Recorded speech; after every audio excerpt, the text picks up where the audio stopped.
Bom, pessoal, quem estiver assistindo ou ouvindo a gente, hoje nós estamos batendo um papo com a Gisele Siciliano, que é psicóloga, e ela vai dar uma aula para a gente hoje aqui sobre ansiedade.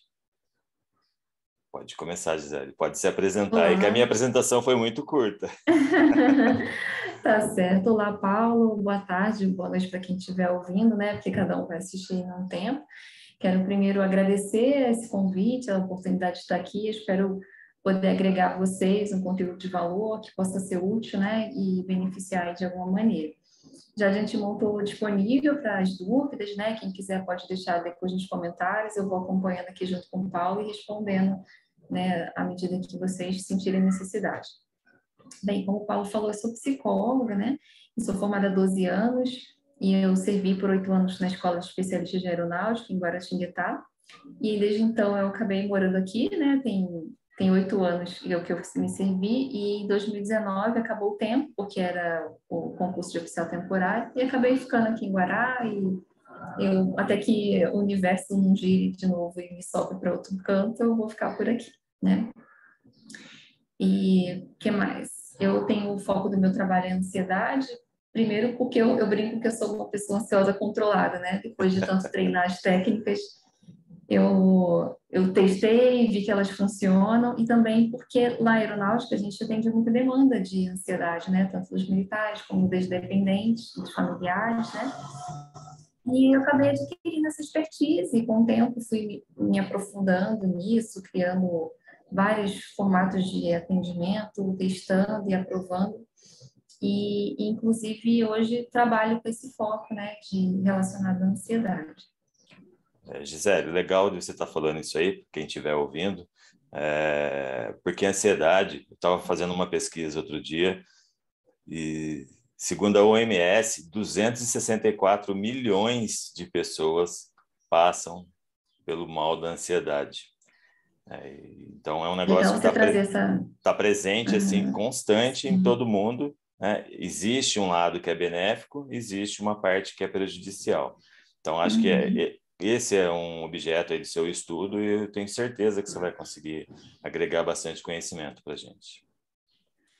É legal essa referência da OMS, né? E o Brasil é considerado o país mais ansioso do mundo desde 2017, né? E teve várias pesquisas que foram realizadas agora com a pandemia, né? Inclusive uma da UFRJ que constatou que teve um aumento de 80% daquilo que já era muito, né? Então, a gente já era o país mais ansioso do mundo desde 2017 e em 2020 houve 80% de aumento do caso, né? Então, assim, é uma situação bem grave, né? De que as pessoas estão sendo acometidas cada vez mais. E uma das dificuldades é justamente de identificar e reconhecer que a ansiedade está para além dessa ansiedade que você está falando benéfica, né? E as pessoas buscarem ajuda, porque ainda existe um tabu, um preconceito com relação à saúde mental, à saúde emocional, né? E as pessoas acham que é fraqueza buscar ajuda, ou então pensam que vai passar sozinho, né? Que isso é uma coisa que é fraco, quem procura ajuda. Então, essa dificuldade de reconhecer que passou do limite, que está afetando a vida, é muito prejudicial e é muito perigosa também, né? Existe um tabu, né? Eu imagino assim, a gente costumou ouvir falar de ansiedade agora de pouco tempo, embora seja algo que sempre existiu. Então, para a gente definir para quem está ouvindo, o que seria essa ansiedade? Uhum. A ansiedade, Paulo, é um mecanismo de defesa natural do nosso organismo, né? É um pouco diferente do medo, ela tá relacionada à antecipação do perigo, né? Quando a gente está com medo, a gente está diante do perigo. Agora, a ansiedade, ela tem a ver com uma reação de percepção que o perigo vai acontecer. Então, ela vem antes da situação ser perigosa, né? Ou seja, ela é um mecanismo de defesa muito importante, porque se eu estou falando de você antecipar o perigo, eu também estou falando de antecipar uma estratégia para fugir do perigo, para lidar com o perigo, né?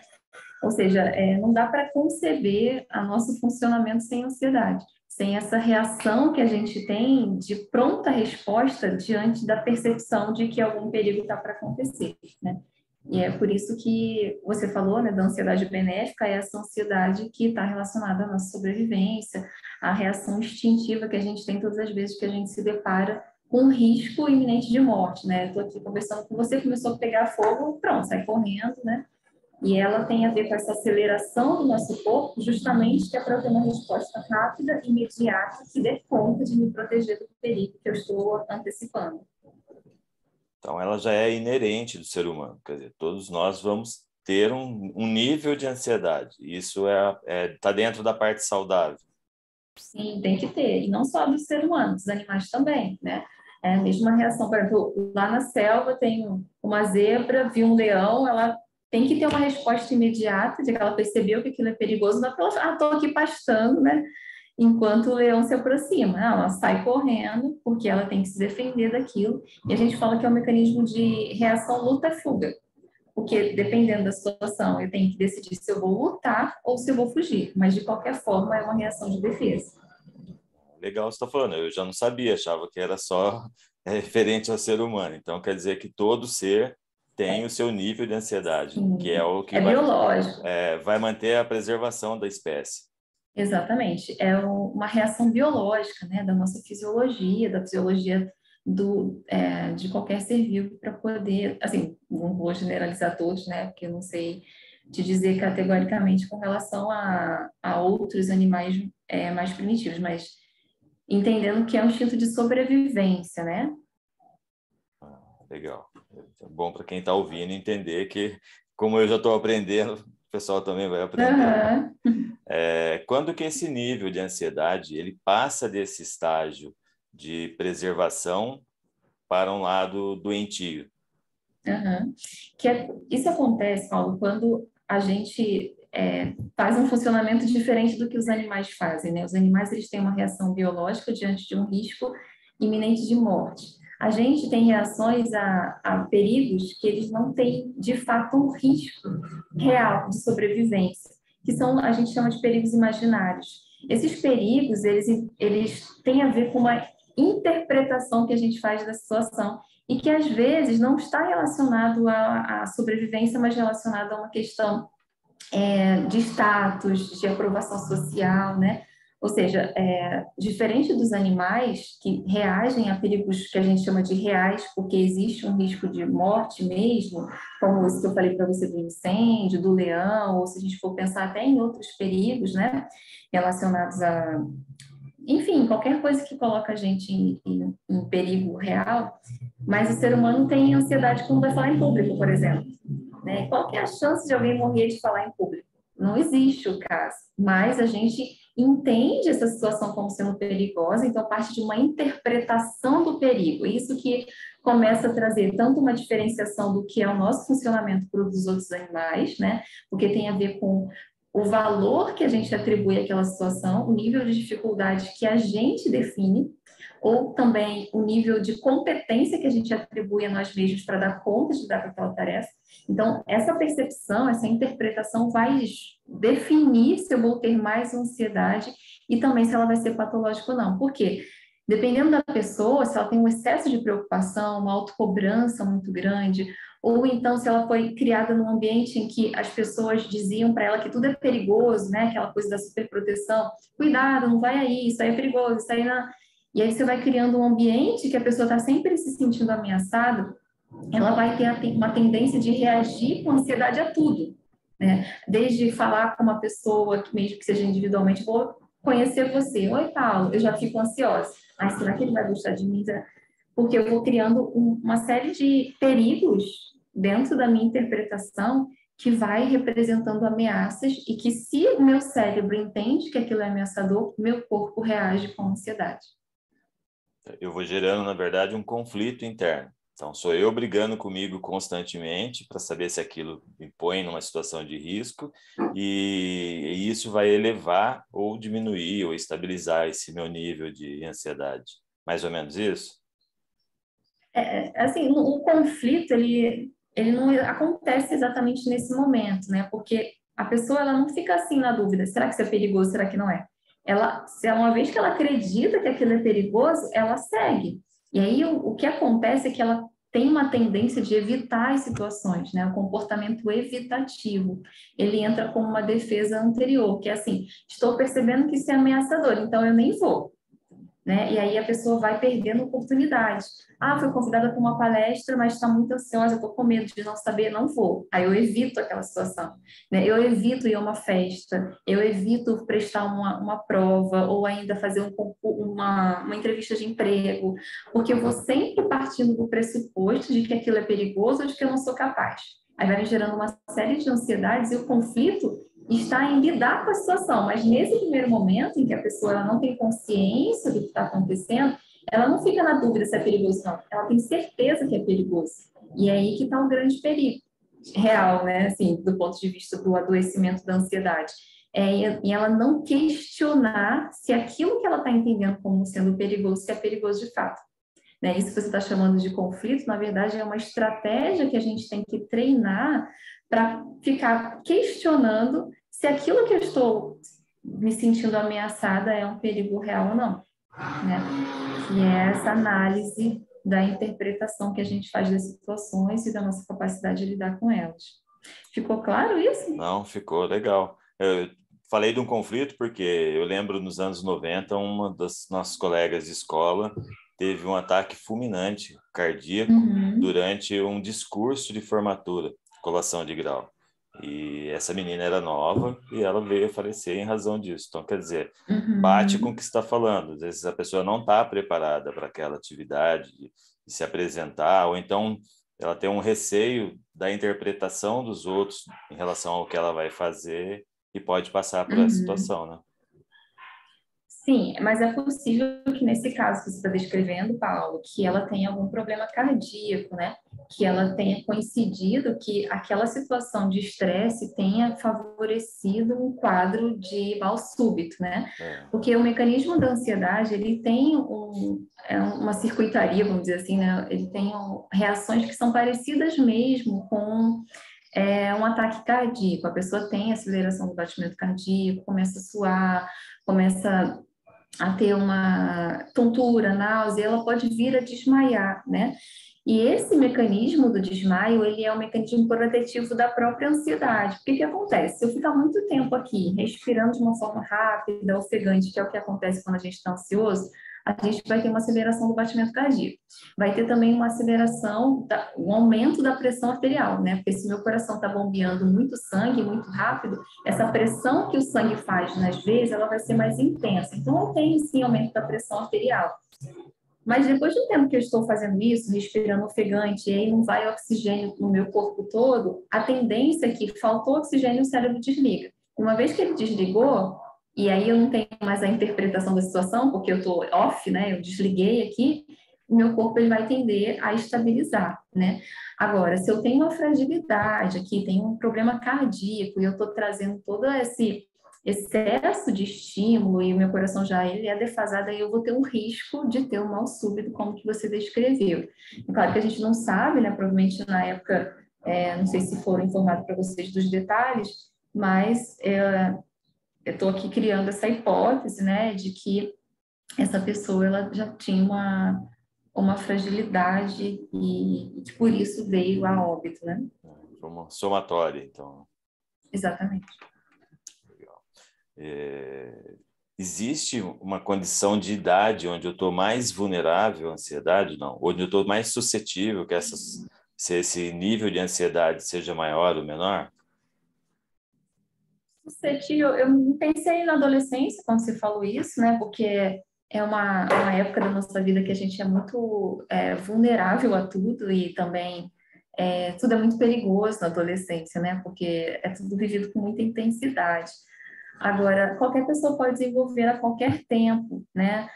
Tem uma questão também com relação à predisposição, uma predisposição genética, né? Da pessoa, tem familiares que têm quadros de ansiedade, você vai ter uma predisposição maior, e se você está num ambiente de pessoas ansiosas, você também está mais vulnerável, porque é um comportamento também aprendido, né? Se eu ficar convivendo com uma pessoa que é ansiosa, que sempre lida com os problemas através desse mecanismo, sempre achando que tudo é muito perigoso, sempre muito alarmado, né, com uma preocupação excessiva, eu vou tender a aprender isso. Então, você vê, às vezes, crianças que já são muito preocupadas desde sempre, tem umas que são pelo traço de personalidade, elas têm essa característica que é dela, mas também quando ela vê o ambiente, né, os pais, os avós, os adultos, de modo geral, muito preocupados, elas vão aprendendo esse modo de funcionamento e elas vão tender a ficar mais preocupadas também, né? Mas a vulnerabilidade, ela está nesse aspecto, tanto da predisposição genética quanto do ambiente. Pode ser também um ambiente estressante. Às vezes a pessoa está tranquila, ela com um bom trabalho que está ali, todo mundo sob pressão, né? Uma carga de trabalho muito intensa. Aí ela também vai se tornando mais vulnerável, né? Gisele, todo esse discurso que você fez, eu percebi que bastante a gente fala do estresse. Então, eu posso fazer uma associação direta do estresse e ansiedade? Existe uma associação, mas é importante dizer que são coisas distintas, né? O estresse, ele também é um mecanismo natural do nosso organismo, mas ele está mais relacionado à adaptação. Então, todas as vezes que eu tenho que me adaptar a uma circunstância qualquer, ou melhor, se eu saio da minha zona de conforto para uma situação diferente, eu tenho que passar por uma adaptação. Esse estresse é o meu organismo buscando a adaptação do novo ambiente. Isso pode acontecer por coisas positivas ou negativas. Então, a gente sempre atribui estresse também a coisa ruim. Mas quando a gente tem um filho, né, por mais que seja planejado e a pessoa deseje muito aquilo, ela vai passar por um estresse, que é a adaptação de uma nova função, de você saber lidar com o bebê, dos desafios que é a maternidade e a paternidade. Então, necessariamente, pela condição de adaptabilidade, a gente vive um quadro de estresse. Né? Pode ser para promoção também de cargo, você vai se adaptar a uma condição nova, de tarefas novas, então isso é estresse também. E, como todo mundo conhece, o estresse relacionado a situações desafiadoras, né, em que você tem que também se adaptar a algo que você foi pego de surpresa ou é uma coisa ruim também. Agora, onde que entra a ansiedade? As pessoas ansiosas, elas têm uma tendência maior a vivenciar o estresse, porque elas estão mais frequentemente numa situação de vigília, de alarme, preocupadas, tensas com coisas que vão acontecer, que às vezes poderiam nem acontecer, mas na cabeça delas já acontece. Então, pessoas ansiosas, elas têm uma tendência maior a sofrer ansiedade, e quando a gente está numa situação, né, pessoas ansiosas têm uma tendência maior de sofrer o estresse, e quando a gente está numa situação de estresse, a gente vivencia sintomas de ansiedade. Por quê? Porque é uma adaptação, né? Mesmo no caso que eu falei de ser mãe e pai, a gente vivencia ali o perigo de dar conta, de conseguir gerenciar as coisas da forma mais adequada, e aí vem a ansiedade. Então, elas podem vir caminhando juntas, porque uma facilita a ocorrência da outra. E essa própria cobrança que a gente vai fazer de si mesmo, de não dar conta daquilo, eu posso estar aumentando esse nível de ansiedade, então. Sim, porque a ansiedade, quando você também não percebe ela como sendo natural, né, ou estresse, é normal que eu esteja estressado diante de determinadas situações, diante de uma prova, diante de uma palestra, ou diante de uma promoção, né? Quando eu não entendo que isso é normal, a própria ansiedade ela vai trazendo uma ameaça, né? Por causa daqueles sintomas que eu falei para você, que são muitos sintomas físicos, e eu fico assim, nossa, eu estou me sentindo estranho, será que eu vou passar mal? Será que eu estou doente? Então, isso também é uma questão que influencia para aumentar o quadro, né? Então, a aceitação, eu costumo dizer que é uma das primeiras estratégias para a gente poder lidar com a nossa ansiedade. Aceitar que é um mecanismo normal, que é natural, entender os sintomas, né? Porque aí você vai normatizando isso, você vai acolhendo essa reação, entendendo que ela vai passar na medida em que você se adapta ao que você está vivenciando. Legal. É bom que quem estiver ouvindo a gente vai entendendo que é algo natural, existe na nossa vida e a gente tem como gerenciar essa alteração, esse nível, né? Uhum. Como diz um professor, só dá em gente. Eu fiz uma anotação de alguns fatores que podem desencadear a ansiedade, mas partindo desse pressuposto que ela já é inerente, né? Você ainda falou que não é só do ser humano, são dos seres vivos, né? Então, fator genético, fator ambiental, tipo de responsabilidade que eu tiver desenvolvendo naquele instante, até a opção sexual, isso interfere em como eu vou vivenciar essa ansiedade. Tudo que para a pessoa é interpretado como perigo. E eu vou enfatizar isso com você, Paulo, para que fique bem claro que é interpretação. Por exemplo, eu tenho uma situação de... vamos pensar no paraquedista, né?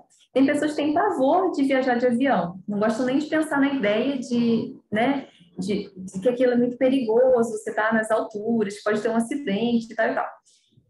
É perigoso? Sim, é perigoso. Mas estatisticamente é infinitamente menos perigoso do que viajar de carro, né? Se a gente for olhar a quantidade de acidentes que a gente tem de automóvel é infinitamente maior do que de avião. É claro que quando eu tenho um acidente de avião, eu tenho um número muito maior, né, de chances de terem pessoas que vão morrer, tanto em quantidade quanto de risco, mas a frequência que a gente tem de acidentes de avião é muito menor, porque a segurança de voo é algo que é muito estudado, né? Existe muita dedicação a isso. Agora, eu posso pensar no paraquedista, é o cara que, além dele viajar de avião, ele salta. Bom, não é uma situação perigosa? Sim, é perigosa, mas a interpretação que a pessoa faz daquela experiência que vai tornar ela mais ou menos ansiogênica. O paraquedista, quando ele vai saltar, ele tem ansiedade? Provavelmente sim. Mas ele lida com essa ansiedade. É diferente da pessoa que ela tem pavor de viajar de avião, porque ela nem vai. Ela nem chega perto do avião, porque a ansiedade dela é tão grande que chega a paralisar e aquele processo de evitação que eu falei no início impede que ela vivencie essa experiência. Então, assim, o que eu quero chamar a atenção para você e para quem está nos ouvindo é que não é só a situação, é a interpretação que eu faço da situação. É o quanto eu entendo que ela é perigosa. E é por isso que as situações vão ser mais ou menos ansiogênicas dependendo do sujeito. Para algumas pessoas, é tranquilo lidar com alguma situação que para outras vai ser muito desafiadora. E aí é importante a gente ter isso em mente, né? Porque o que causa ansiedade patológica, principalmente, é um pensamento. É um pensamento que gera ansiedade. É a forma como eu entendo, como eu interpreto uma situação que define se ela é ou não perigosa para mim. Puxa, muito legal você estar falando isso para quem realmente estiver aí assistindo ou ouvindo entender em que nível a gente tem o controle dessa ansiedade, né? Uhum. Eu vi também que existe 4 ou 5 tipos de ansiedade. É isso mesmo? O que você viu? Que aí Eu vi depende da assim, referência, do transtorno de você está... ansiedade generalizado, transtorno do Ah, sim. pânico, fobia Uhum. social.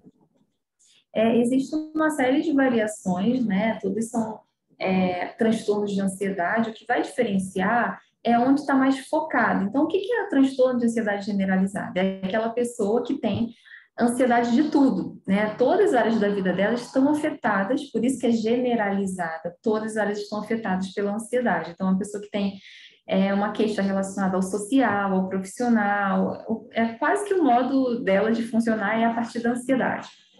O que são as fobias, né? As fobias específicas? Geralmente ela está associada a um assunto específico mesmo, né? Então eu tenho fobia de elevador, né? Eu tenho uma ansiedade todas as vezes que eu estou diante daquele objeto que é ameaçador para mim. Então pode ser fobia de avião, fobia social, né? Eu tenho medo de estar com as pessoas. Então as reações no organismo elas são parecidas. O que muda é o objeto que causa ansiedade, né? O pânico. O que é o pânico? É quando uma pessoa ela teve uma crise de ansiedade, e a partir dali ela começou a ter medo de ter crise, porque ela acha que vai morrer a qualquer momento diante daquela crise. Então ela tem crise de pânico. O pânico está relacionado mais a esse medo mais voltado para o medo de morte, né? Mas faz parte aí do quadro de ansiedade. É como se fossem só especificações, né, para a gente poder entender qual é a origem, né? Qual é o objeto mais ameaçador dentro daquela categoria do transtorno. É legal você ter falado isso aí. Eu vi bastante coisa, depois eu fiquei curioso. Eu vi que até existe um estresse pós-traumático, que aí também vai te remeter para a ansiedade, né? E essa ansiedade vai ficar com, assim, não digo fora da faixa de controle, mas ela vai ficar afligindo quem passou por um período desse, né? E dependendo do nível de gravidade, até na faixa de controle mesmo, vai ultrapassar esse limite, né? O transtorno do estresse pós-traumático é quando a pessoa vivenciou um trauma e aí depois ela vai ficar reagindo a partir dali. Então, por exemplo, pode ser um acidente automobilístico, que a gente estava falando antes. E a partir dali ela teve um estresse pós-traumático e ela não consegue nem se imaginar entrando num carro mais. Ou então ela vai entrar, mas ela vai ter uma crise, uma reação muito aguda relacionada a esse trauma, né? E uma coisa muito interessante do estresse pós-traumático ele é tão intenso que o fato de você imaginar a situação já traz as reações, né, de estresse, de ansiedade. Você não precisa estar dentro de um carro, só de você imaginar fazendo isso, você já tem essas reações, né? E aí como se fosse um outro tipo também, mas voltado para uma situação pós-trauma. Gisele, tem alguns sintomas que a gente consegue, observando a pessoa, falar assim, ela está iniciando um processo de ansiedade mais alto? Uhum. Sim, os sintomas fisiológicos, né, eles são bem característicos, assim, principalmente esses que eu descrevi para você, de respiração ofegante, né, uma respiração rápida, uma respiração peitoral, ela fica aqui, aquela pessoa que está o tempo todo sentindo falta de ar, né, e eu falei o tempo todo porque é comum que as pessoas que são ansiosas, elas têm uma personalidade, ou já estejam no transtorno de ansiedade, elas já respirem de uma forma ineficiente naturalmente, né? Elas adquiriram essa respiração de uma forma inadequada, né? Uma respiração que é curta e rápida, uma respiração peitoral. E aí, quando elas estão em ansiedade, isso aumenta. E quando isso vai aumentando, eu vou trazendo uma aceleração no batimento cardíaco. Então, ela vai ter, que a gente chama de taquicardia, né? Aí a pessoa fala, parece que meu coração está vindo aqui, né? Por causa da intensidade do batimento. Além disso, né, conforme eu vou bombeando o sangue muito rápido, eu vou aumentando a pressão arterial. E quando eu aumento a pressão, é o que acontece quando a gente aumenta aqui o atrito, por exemplo, eu vou aquecendo a região, né? Então, meu corpo todo vai aquecendo nessa parte que está aumentando a circulação sanguínea e eu vou tendendo a suar, né? E eu estou trazendo nessa sequência, Paulo, para mostrar que existe uma lógica em todos os sintomas. Eles são decorrentes de um funcionamento voltado para essa pronta resposta que vai preparar o meu organismo para lutar ou fugir. Então, existe uma lógica de funcionamento, eu até falo que é uma sabedoria do nosso organismo. E aí eu começo a suar, começo a ter tontura, porque se eu estou respirando rápido, eu pego pouco oxigênio na minha inspiração e esse oxigênio não dá conta de oxigenar tudo, e aí eu começo a ter um pouco de tontura, de náusea, porque aí aumenta também a produção de suco gástrico. E se mantiver dentro da crise, eu posso ter o desmaio, porque, como eu falei antes, é uma forma do nosso organismo se preparar para evitar que as nossas células, né, do cérebro, ela deixe de ter contato com o oxigênio, porque isso poderia lesionar as células. Então, para proteger, ele desliga, até estabilizar e tudo se organizar, né? Então, recapitulando, geralmente as pessoas se queixam de respiração ofegante, ou falta de ar, taquicardia, ou batimento acelerado, sensação de bolo na garganta, dificuldade para comer, ou vontade de comer excessivamente, né? Suor, tontura, náusea, enjoo, né? Que são os sintomas que estão relacionados a esse mecanismo de aceleração. Inquietude, angústia, tudo aquilo que mexe diretamente com eles também, né? Ah, tá. É que eu trouxe para você os sintomas físicos, né? Esses sintomas que você acabou de falar são sintomas psicológicos, que estão relacionados mais ao medo, à angústia, a questão mais das emoções relacionadas à situação perigosa que eu vou vivenciar, né? Às vezes vem também culpa, cobrança, insegurança, né? E aí a gente tem sintomas físicos e sintomas psicológicos que vão compor o quadro, né? Mas que esses estão relacionados mais a essa questão da percepção de si mesmo, né? Diante daquele perigo e de se sentir de fato ameaçado. É um processo complexo, né, Gisele? Muito complexo. Uma somatória aí de físico e psicológico. Uhum, sim. Eu lembro que eu trabalhava num determinado lugar e a gente tinha colaboradores ali que passavam por esse processo. Então, quando vinha um determinado desafio, que nem era algo assim muito expressivo, mas já Você já tinha que estar para Uhum. conversar um pouco mais de perto para poder fazer acontecer. Isso E olha que é interessante a sua fala, né? Você falou, quando vinha um desafio que nem era tão significativo do seu ponto de do meu ponto de vista, vista. mas do ponto de vista daquela pessoa era uma super ameaça que tinha que gerenciar, né? Tinha que vir pessoas para dar suporte e tal, porque ela entendia, e eu estou reforçando isso para que quem esteja nos assistindo entenda que o mecanismo da ansiedade, quando ele está fora do controle e ele se torna patológico, tem a ver com a nossa interpretação, né? Por que eu estou falando isso? Porque eu entendo, Paulo, e eu gosto de falar isso com as pessoas que eu atendo no consultório, que quando eu responsabilizo a pessoa no processo, eu também responsabilizo e dou a ela a possibilidade melhor, né? Porque se é eu que estou gerando aquele quadro, sou eu que posso reverter também.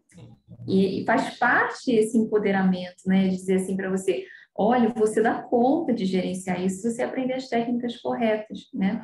Que é desafiador, tá? São técnicas às vezes até simples, mas que são desafiadoras de colocar em prática, porque requer um esforço consciente, requer dedicação, né? Mas que é totalmente possível, né? Se algumas pessoas têm que associar medicamentos, dependendo do nível, do grau de comprometimento, do nível de sofrimento que ela estiver vivenciando, mas que é possível, se eu consigo produzir, eu consigo reverter. nesse cenário é bastante importante a empatia, né? Para você poder enxergar no outro a dificuldade e poder estar lá estendendo a mão para ajudar também, né? Eu diria mais que é necessário a pessoa se dar conta e pedir ajuda, né? Porque senão a gente fica na mão das outras pessoas, né? Fico tendo que esperar que alguém me veja, que alguém me note, que alguém me acolha a mão, né? Na verdade, assim, o que eu acho interessante é a pessoa se dar conta, olha, eu estou aqui num nível de sofrimento que eu não preciso estar. Ou estou prejudicando meus relacionamentos, minha produtividade, eu posso reverter isso se eu procurar ajuda, né? Se eu buscar um tratamento, se eu buscar uma avaliação psicológica e aprender as técnicas, né? É entender que eu tenho capacidade de mudar essa situação e que não tem porquê a pessoa simplesmente se conformar, né? Ah, não, eu sou ansiosa, tá tudo bem, né? Eu até brinquei no início, eu sou uma ansiosa controlada. O que que isso quer dizer? Que eu tenho uma predisposição, né? Tenho minha mãe é bastante ansiosa, então tive, aprendi isso e tal. Mas conforme eu fui aprendendo a lidar, aprendendo as técnicas, estou aqui conversando com vocês, né? Não estou fugindo das questões por conta disso, né? E essa que é a diferença. Quando a gente aprende a controlar os sintomas, não é que a gente deixa de ter a reação de ansiedade, mas eu consigo agir apesar da ansiedade, independente da ansiedade, né? E isso é muito importante, porque a ideia do treinamento não é que a pessoa deixe de ser ansiosa, até porque isso contradiria contra. Eita, agora eu me perdi aqui no verbo. Isso ia contradizer tudo que a gente veio falando até agora sobre a ansiedade normal, né? O que eu estou dizendo é a gente ajustar o nível, como se fosse um volume, né? Diminuir o volume para aquilo ser funcional e eu conseguir enfrentar os desafios, mesmo que eu esteja até com esses sintomas que eu descrevi para você. Isso aí não influenciar no seu desempenho na sua vida do dia a dia, né? Gisele, e trazendo isso para hábitos saudáveis, existe alguma coisa que eu possa fazer que ajude a esse controle? Sim, a própria atividade física, não sei se travou para você, Deu uma travadinha, mas está tranquilo. a própria atividade física é um mecanismo que ajuda a gente a eliminar estresse, né, a produzir também os hormônios que ajudam para os hormônios do bem-estar também, né? Tem a questão da alimentação, da gente buscar, se tem uma tendência a ter ansiedade, né? Evitar aqueles alimentos que a gente sabe que geram ansiedade, como o excesso, né? O excesso da cafeína, enfim. O treinamento da respiração também é bem importante, porque se eu disse para vocês que o mecanismo ele é coerente, ele é desencadeado por uma respiração mais acelerada, mais ofegante. Quando eu treino uma respiração mais lenta, profunda, que é a respiração diafragmática, né? Aquela respiração que começa lá no abdômen, e ela é uma respiração profunda, que dá conta de eu inspirar mais ar, eu vou também buscando um funcionamento que ele é mais organizado, né? Eu vou diminuindo o ritmo para evitar que eu tenha uma crise de ansiedade como a gente descreveu antes. Essa respiração diafragmática é até bastante usada na meditação, né? Quando você Aham, foca em sim, resolver alguma área da sua vida lá que você está enxergando um determinado problema, você inicia pela respiração. exato. A meditação também é um hábito bacana que dá a ser desenvolvido, né? É que as pessoas elas têm às vezes uma visão distorcida, até um preconceito, né? Quando a gente fala de respiração e meditação, como aquela coisa assim, até o yoga também, eu gosto muito do yoga, tipo, aquela coisa de ficar parado. Não, às vezes é uma coisa de você buscar o autocontrole, né? Buscar coordenar o ritmo, você ter uma respiração consciente, no ritmo adequado, né? Então, são hábitos que podem favorecer, né? E um hábito que ele não é assim tão óbvio como a gente está falando, Paulo, é olhar os pensamentos, né? Olhar o conteúdo daquilo que a gente julga como sendo perigoso. Igual você falou lá com relação à experiência do seu trabalho. Pode ser que se essas pessoas parassem para pensar do que elas estavam com medo, qual que era o risco real daquela situação que elas estavam vivenciando, né? Elas olhassem e falassem, nossa, não tem perigo nenhum, não tem risco nenhum.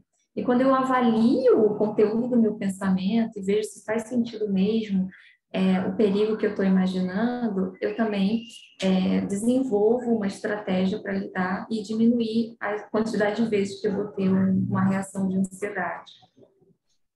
Foi legal você falar dessa prática de bons hábitos, né, relacionado à alimentação. Que a alimentação ela está muito envolvida em bastantes reflexos do nosso organismo, né? Principalmente nessa parte aí do bem-estar, do dormir bem, do estar Uhum. descansado. A alimentação tem um peso fundamental nisso aí. Não só o que come, mas como come também, né?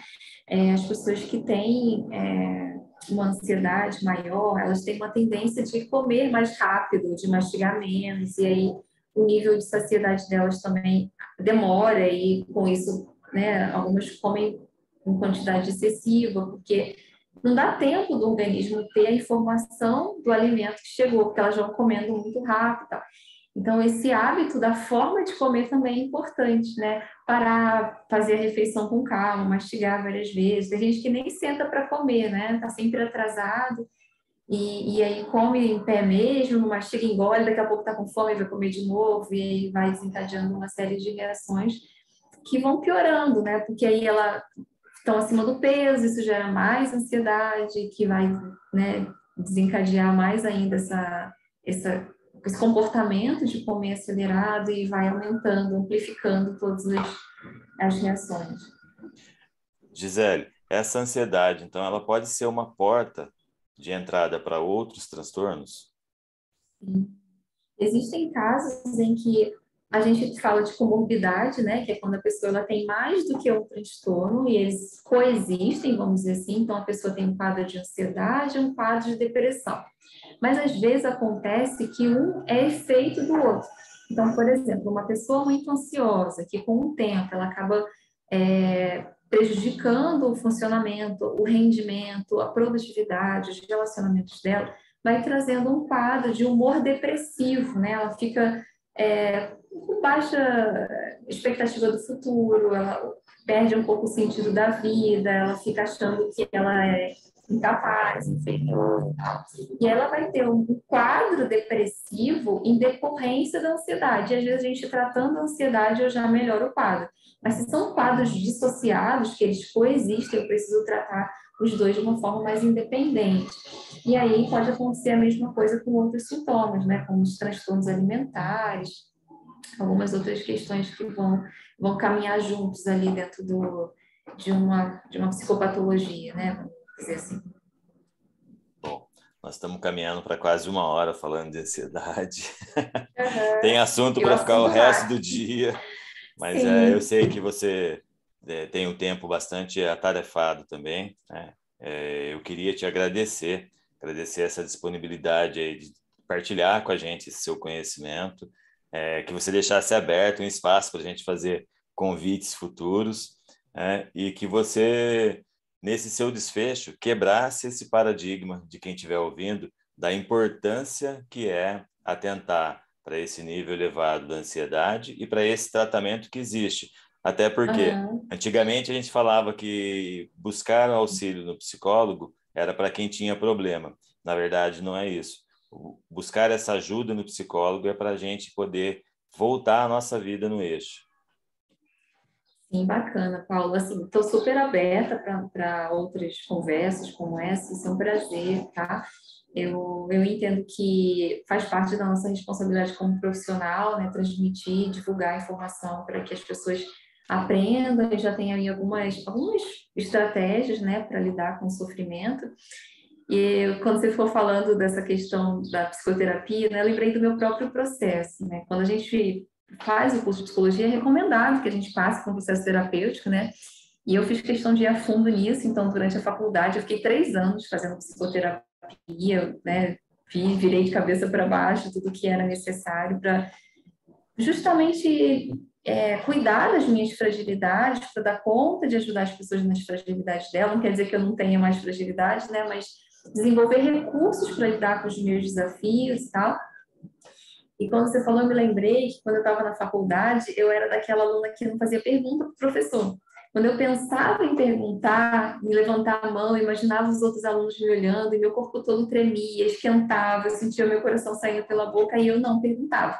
Eu esperava acabar a aula para ir na mesa do professor para fazer a pergunta em particular, porque eu não dava conta de perguntar na frente das outras pessoas. E aí, depois de um tempo, depois da terapia, de aprender as técnicas, de colocar em prática, eu estou aqui fazendo essa conversa com você. Já faço palestra há um tempo, presenciais e online, né? Semana passada eu fui convidada para fazer palestra para os alunos de uma universidade do curso de psicologia.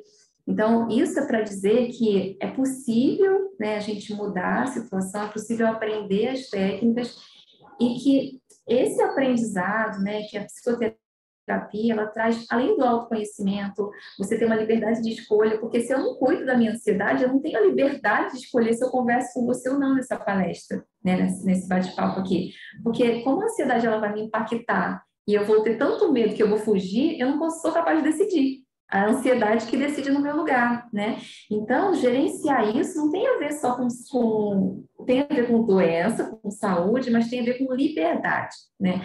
Com a gente ter a capacidade de definir onde a gente quer estar, né? De ter relacionamentos mais saudáveis, de ter uma vida muito mais voltada para a busca da nossa evolução enquanto ser humano, né? Então, é nesse sentido que eu quero convidá-los a refletir, avaliar o quanto que a psicoterapia tem um papel importante, né? Eu sou muito grata ao psicólogo que me atendeu, aos psicólogos professores que passaram pela minha vida também. Depois desse tempo aí, mais recente, eu busquei o psicólogo de novo, né? Porque o fato da gente ser psicólogo não quer dizer que a gente não tem problema, né? Porque a gente está afetado emocionalmente pela circunstância, a gente precisa desse olhar de fora para ajudar a entender, a gerenciar. Então, mesmo nesse caso, às vezes é necessário recorrer, né, que um psicólogo recorra a um outro psicólogo numa situação que fugiu ali do controle, uma situação inusitada da vida, né, circunstâncias que a gente é levado a vivenciar no nosso dia a dia e nas fases que a gente vive, né? Então, eu deixo aí esse testemunho, né? Não vou nem dizer que é bom para vocês, estou dizendo que foi muito bom para mim e que eu tenho uma gratidão enorme por essa oportunidade, tanto de ser psicóloga, como de ter sido paciente de um psicólogo por um longo período e ter tido a minha vida certamente transformada. Puxa, muito legal você estar partilhando essa vivência, né? A gente sabe que é difícil, às vezes, a gente abrir uma experiência que a gente teve, né? Então, isso aí gera muito valor para quem está ouvindo, porque você não está contando uma história de alguém que você ouviu, você está falando do que viveu, né? Eu acredito Sim, muito que o tratamento, quando a gente busca um tratamento com psicólogo, a gente está buscando simplesmente qualidade de vida. É poder viver com sim. dignidade, administrar aqueles sentimentos que a gente tem, a busca do autoconhecimento e para que a gente possa partilhar isso onde a gente estiver inserido, seja na família, no trabalho, na igreja, por onde a gente passar. Eu fico muito feliz de você partilhar esse conhecimento com a gente. E se você quiser deixar aí como é que o pessoal faz para te acessar. pode falar para o pessoal. Bacana, é exatamente o que você falou, Paulo, e eu acho que é super importante essa iniciativa que você está tendo, né, de abrir espaço para ser o porta-voz, né, os ouvidos das pessoas e ajudar a propagar essas informações, né. Eu estou no momento mais voltada para o Instagram, né, no @Gisele Siciliano. Em breve, a gente vai colocar aí a todo vapor o canal no Instagram também, que vai ser o mesmo, Gisele Siciliano, com conteúdos de lives semanais. Então, já deixo aí o convite para que vocês acompanhem meu trabalho. Acompanhe lá no Instagram e pode já também se inscrever no YouTube. O canal já está lá, mas ele ainda não está em funcionamento pleno, né? Mas em breve isso vai mudar e eu vou trazer aí conteúdos com mais frequências para vocês com relação a esses assuntos que a gente conversou aqui. Tá bom? Então, tá joia. Gisele, muito obrigado. Vou me inscrever lá. Sabe que você precisa de 100 inscritos para poder mudar um monte de coisa lá depois. Nós vamos estar juntos e Uhum. vamos divulgar. No final, eu vou deixar lá a sua rede de acesso como uma imagem para quem assistir o vídeo e chegar até o final também ter como anotar e poder te contatar. Tá joia? Muito Excelente. obrigado. Obrigada, Paulo.